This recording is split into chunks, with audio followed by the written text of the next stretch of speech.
कहानी इंडोनेशिया के coal mine से शुरू होती है और खत्म होती है मेरे और आपके घर के मीटर पे। कहानी का नाम है अडानी कोल स्कैम। एक काला खेल जो 10 साल तक चलता रहा सबकी आंखों के सामने, पर बिना किसी रोक टोक के। साल था 2014। एक शिप थी जिसका नाम था MV कलियोपी L। पोर्ट था एनोर, चेन्नई, और शिप लाया था 70,000 टन कोयला डायरेक्ट फ्रॉम इंडोनेशिया। वहाँ के सप्लायर झूनलिन माइनिंग ने रेट दिया था $28 पर ton. Cheap low grade steam coal, सीधा सा डील। लेकिन जैसे ही ये कोल पेपर पर आगे बढ़ा, इसका रेट भी बढ़ता गया। पहले आई एक shell company supreme union investors, फिर आई टॉरस कमोडिटीज, ही लिंगोज, पैन एशिया ट्रेड लिंक। नाम बदलते गए, रेट बढ़ता गया। लास्ट में अडानी की सिंगापुर वाली coal company Adani global PTE limited ने वही कोल बेचा $91 पर टन में, यानी 3 गुना ज्यादा। और खरीदा किसने? टेंगेडको, तमिलनाडु की एक पावर कंपनी ने। सेम कोल, सेम शिप, बस पेपर का जादू। और लो ग्रेड कोल को बना दिया हाई क्वालिटी। और इस जादू के पैसे को मेरे और आपके बिल से लूटा गया। और ये एक शिपमेंट का किस्सा नहीं था। 2019 से 2021 के बीच 30 ऐसे शिपमेंट आए थे। इनकी एक्चुअल कॉस्ट थी $142 मिलियन,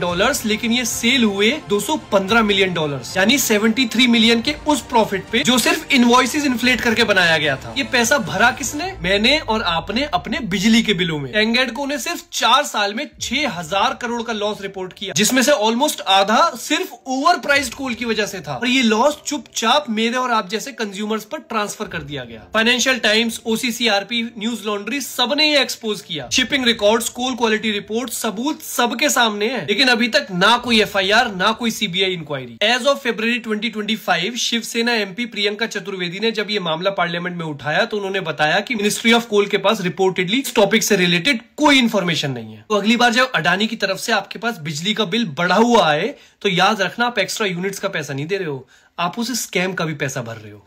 जय हिंद।